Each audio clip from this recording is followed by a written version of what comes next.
Olá, tudo bem? Eu acho que ficou faltando alguma coisa com relação àquele vídeo ali da solicitação de compras. Então a gente resolveu fazer esse segundo vídeo aqui só para fazer uma complementação, colocar mais uns adicionais aí, alguns bônus aí. Tá legal? Espero que você assista o vídeo até o final, dê um like, um dislike, indique para seus amigos, para seus inimigos. E se cadastre aqui no nosso canal, só ajuda a gente, não tem custo nenhum e eu acho que ajuda até a comunidade a crescer. Tá legal? Eu sou o Carlos Pios e você está desmistificando DataSul. Vem com a gente! Bom, o que faltou na realidade que a gente entende são os relatórios, né? Eu acho que faltou a gente fazer, mostrar como faz para encontrar consultas e etc. E eu vou estar mostrando aqui no produto como que a gente poderia estar fazendo essas consultas aqui. Então, uma delas é o relatório em si, o relatório de requisições, né? Na realidade, o relatório de tudo que acontece no CD 1406, que é esse sujeito aqui, está o CD 0067. Ele é bem antigo, bem robusto. Eu posso classificar de várias maneiras diferentes e eu posso expor os abertos, os fechados, os pendentes de complementação com ordem, aprovado, não aprovado, só solicitação, só cotação, eu vou marcando e desmarcando, só requisição, com narrativa e etc. Tem um detalhe, ele só sai em bloco de nota e infelizmente sai com essa carinha meio feinha mesmo, tá? Então, infelizmente, esse cara aí não acompanhou aí ainda.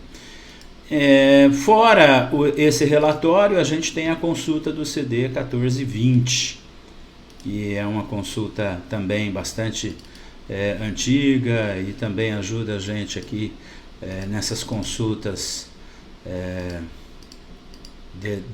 da requisição do CD 1406. E aqui os itens, e a gente pode ter os detalhes e etc. Tá legal? Só que tem um detalhe. Um detalhe são esses carinhas aqui. Esse aqui, ó, essencialmente o HTML. E eu vou falar um pouquinho mais sobre ele e como é o HTML. Só um parentezinho que eu queria mostrar a estrutura dos dados dentro do DataSul, no tempo e etc. Daqui a pouco eu volto. Bom, todo processamento é feito hoje em dia dos RPs, é feito em 3 camadas, né? A camada inicial é a camada do front-end, onde a gente tem a telinha com os campos, com as telas e etc, né? Há não muito tempo era tudo caractere, hoje é tudo gráfico, obedecendo aí as regrinhas do mundo Windows aí, não necessariamente só o Microsoft Windows, mas o mundo das janelas aí, e foi o que norteou aí o desenvolvimento de programas, não só de ERP, mas qualquer outro programa. E uma outra camada que a gente hoje em dia chama de regra de negócio, onde são os programas, né? Onde a gente coloca o tamanho, o formato do código do cliente, do fornecedor, como que a gente vai entrar com as notas fiscais, quais são as regrinhas para entrar com as notas fiscais, e para isso foi desenvolvido os programas. E o que são os programas? Nada mais é do que um bloco de notas contendo códigos. Esses códigos têm um certo teor léxico, conforme a ferramenta usada. No caso do DataSul é o Progress, existem outras ferramentas como o Oracle, como o DB2 e o SQL e assim por diante. E uma outra camada é a camada de banco de dados, onde fica armazenado os valores que a gente cadastra, né? Por exemplo, o código daquele. Então, por exemplo, a gente entra com a nota fiscal, ela fica guardada aqui dentro do nosso banco de dados. Então, ela fica lá guardadinha, tudo bonitinho, tá? Quando a gente precisa dessa nota fiscal para alguma consulta, a gente vai lá e busca dentro do banco de dados. Então, fisicamente, ela fica guardadinha lá dentro do banco de dados, em meios eletrônicos. Existe um certo código, uma certa regra. Existem vários tipos de banco de dados, como o próprio Progress, o Oracle, o DB2 e assim por diante, cada um com a sua tecnologia. Bom, o que aconteceu? Daí você começa a desenvolver programas. Vai programa aqui, programa ali, começa a pipocar programa aqui, regrinhas de negócios, etc, etc. Programa para entrar com nota fiscal, programa para entrar com fornecedor, programa para tirar a nota fiscal, e os programas vão pipocando, vão crescendo com uma certa regrinha, que nada mais é do que uma coleção de um bloco de notas com um certo léxico. A DataSul adotou uma metodologia chamada de OOP, que em inglês é Object Oriented Program, ou Programação Orientada a Objeto. É uma técnica bastante interessante, usada até hoje, tem gente que não gosta, mas facilitou muito a vida da DataSul na época, quando ela desenvolveu o MS, o que hoje é o DataSul 12.1 alguma coisa, 12 foi o 11, e assim por diante.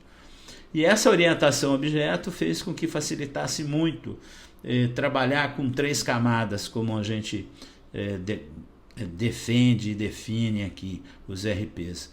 E quando a gente fala de programação, a gente está falando de centenas de milhares de programas, centenas de milhares de blocos de notas com códigos, com regras, etc, etc.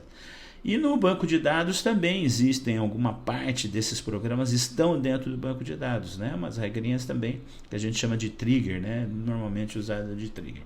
Tá legal? E aí fica essa comunicação entre a tela e o banco de dados passando pela regra de negócio. Hoje em dia, com os preços dos computadores caindo cada vez mais, é muito comum a gente ter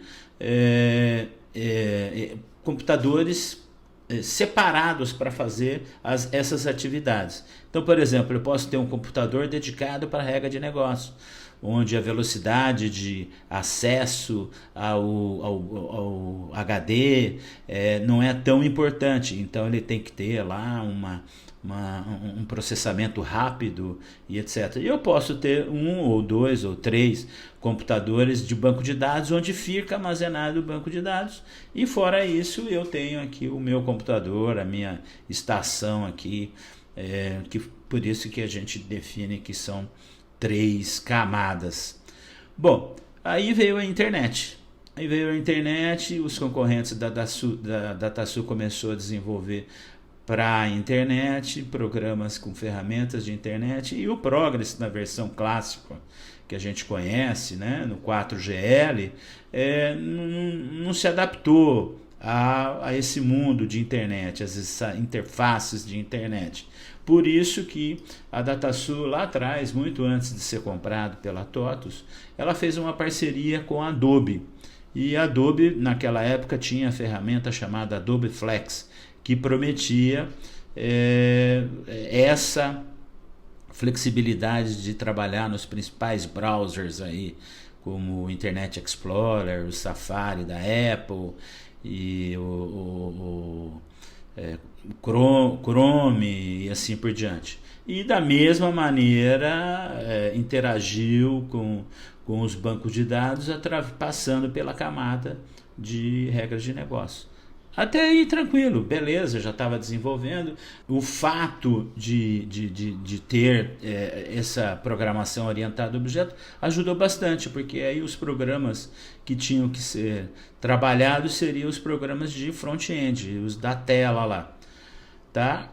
Até que um determinado dia a Adobe procurou a DataSul e falou: nós não vamos mais trabalhar com Flex. Nessa altura do campeonato, a gente procurou uma alternativa. Quando eu falo a gente, eu me considero DataSul também. A gente procurou uma alternativa, e a melhor alternativa foi o HTML com a saída da Adobe, as ferramentas HTML. E hoje, como hoje, estão sendo desenvolvidas uma a uma, tela a tela, e elas estão tomando conta aí do nosso dia a dia. E qual é o papel do HTML? Ser front-end. Então eu posso ter tanto no meu computador, quanto no meu celular, como no meu tablet. E atualmente, hoje, os processos nem são mais locais e eles podem estar na nuvem, tá? Mas eu continuo aqui com o meu front-end, com o meu computador, com o meu tablet, com o meu celular, acessando via nuvem e passando para as regras de negócios e armazenando para o meu banco de dados. Eu posso não estar tendo o processo local, mas a partir do momento que eu tenho uma conexão à internet e eu transferir todos os meus programas lá para a nuvem e os meus bancos de dados lá na nuvem, então realmente o que importa é você ter uma boa implantação, obedecendo às regras de negócio, obedecendo às estratégias e às táticas do seu negócio, e o seu front-end com a carinha de sempre, e o teu cliente nem sabe essencialmente aonde é que está isso. Isso é o que menos importa na realidade. O que importa realmente é a entrega e o que você espera do RP. Tá legal? É isso. Bom, se a gente opta aqui pelo HTML CC 1406, que na realidade é o mesmo programa que está aqui, eu vou estar listando através dessa busca avançada, eu posso estar filtrando, melhorando aqui a minha busca e assim por diante. Mas o mais importante é que aqui eu posso ter todos esses filtros, né, como a gente está vendo aqui.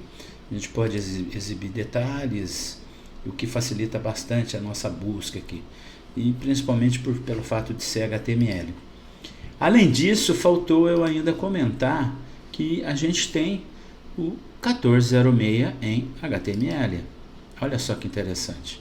E a gente pode fazer inclusão de solicitações com a mesma carinha que a gente tem lá no 1406, clássico, e o HTML que eu comentei agora aqui na estrutura dos dados aqui. Tá legal? Bom, a gente já tem um certo número de produtos HTML. Eu convido você a vir aqui na nossa pesquisa e escrever HTML e ver o que a gente já tem em HTML. A gente tem esse volume aqui, ó, tem 66 cadastros, tem 47 tarefas, tem 49 consultas, e eu gostaria de estar fazendo um vídeo. O próximo vídeo que a gente vai estar fazendo é sobre o compras HTML, compras.html. Vai ser bastante interessante, que hoje a gente pode ter o compras inteiro em HTML, fora outras ferramentas que a gente já tem em HTML, custos, manutenção industrial, produção, e assim por diante. Tá legal? Espero que vocês tenham gostado do vídeo. Peço que vocês deem um like ou um dislike, indique para os seus amigos e para os seus inimigos, e vamos para o próximo vídeo. Tá ok? Eu sou o Carlos Pios. Que Deus nos ilumine.